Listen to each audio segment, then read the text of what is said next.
Hey everyone, it's Dr. Ramani. Welcome back to this YouTube channel on narcissism and every topic related to it, including understanding narcissistic people, narcissistic relationships, and just toxic situations in general. It's my hope that what you learn on this channel will help you manage these difficult relationships, ideally before they ever happen, and at least help you find your way out or find solutions while you're in them. I also want you to think about your healing from these relationships. And while we cover this topic a lot on this YouTube channel, for those of you who are interested in a more deep dive on healing, please go to the video notes and hit that link if you want to go to our online healing program. Also, if you're new to this channel, please subscribe, hit that subscribe button, and then you will be part of this community that gets new narcissism content every single day. So today's topic is a question, and we're getting all of these fantastic questions sent in.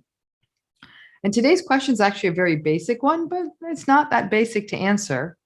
And I'll actually start it with you dropping it in the comments. I'd love to hear what your answer is, which is, do all narcissists gaslight? So what do you think? Yes or no? Do all narcissistic people gaslight? I'd love to know your answer. Listen to this video to get the answer, because I actually really struggled with this one. So let's take this question on. So this is a question that, like I said, someone sent in, and I had to really ponder on it for a while, because I guess this is a speculation on my point. I guess the answer is probably yes, but to really answer this question, we do need to understand sort of what is the point or the goal of gaslighting. Gaslighting is a tactic that allows a person to gradually control and dominate another person by both denying a person's reality and then consistently communicating to them that there is something wrong with them, to the point the other person starts living into that narrative that there's something wrong with them. Over time, the gaslighter is able to control the narrative, the other person's reality, and really maintain psychological dominance over the other person. Gaslighting is about dominance, and it is endemic in the narcissistic relationship because it allows the grandiose defenses of the narcissistic person to be maintained. Gaslighting chips away at the other person. It's basically an indoctrination, who slowly loses their fight and capitulates or gives in to the narcissistic person's manipulation.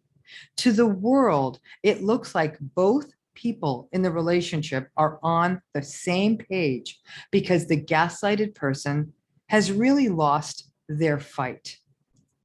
People sometimes have difficulty identifying gaslighting. It can be quite confusing because at its face, gaslighting looks like lying. You know, someone saying, well, I don't remember that I did that. I don't remember saying that. But then the next step of the gaslighter is when they accuse someone of being crazy or somehow mentally unwell. That actually is the part that gets to us. A gaslighter will never cop to the gaslighting. They may deflect back on us. They may simply change the subject or pretend it never happened, which is more gaslighting. But either way, it's really destabilizing.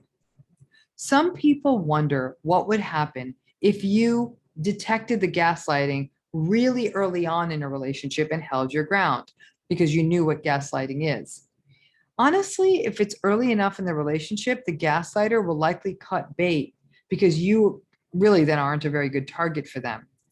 However, if you wake up to the gaslighting when the relationship is already established, you have to be prepared for endless fights and their commitment to painting you out as being a mentally unwell person.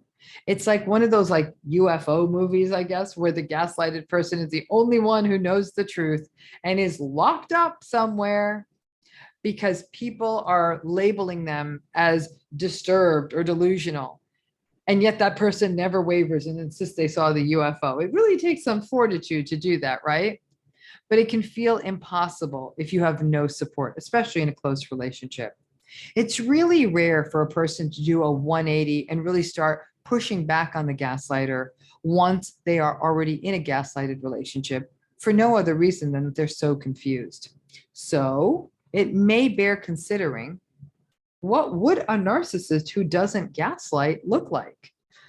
Maybe it would be more of a neglectful narcissistic person who is completely disengaged from the relationship.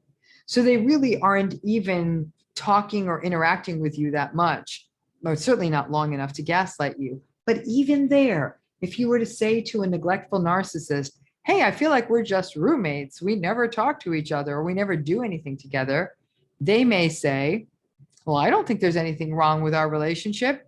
And I actually think you're an idiot for thinking that there is.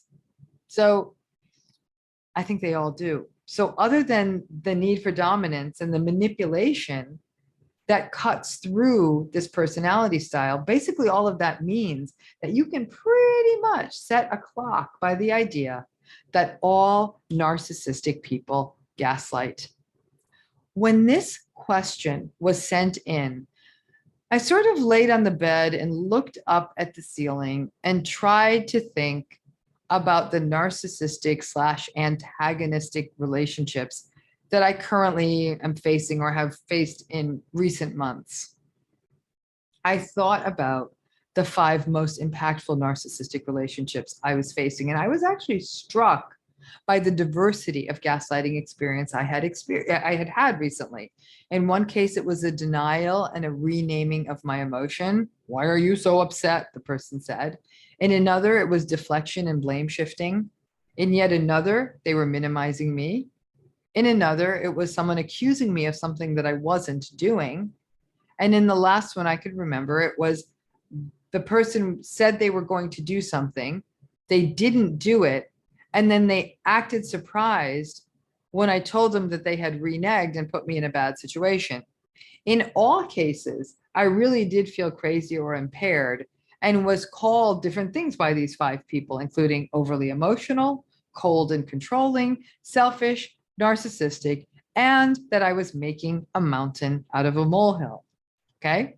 So it was actually a really good exercise for me to do because, like I said, it really did remind me of the diversity of the gaslighting that I, as just one person, have experienced just in recent months.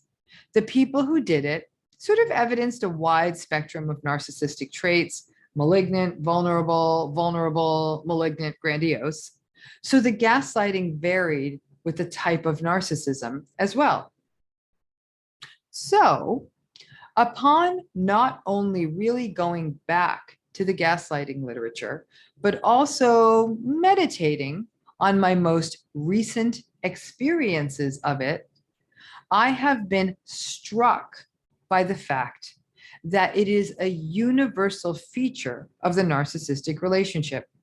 And if you are not being gaslighted, I think it may be a reasonable guess that this person that you're dealing with may not be narcissistic. So it may be sort of a reverse engineering on how to think about this person. If they're not gaslighting you, they may not be a narcissist.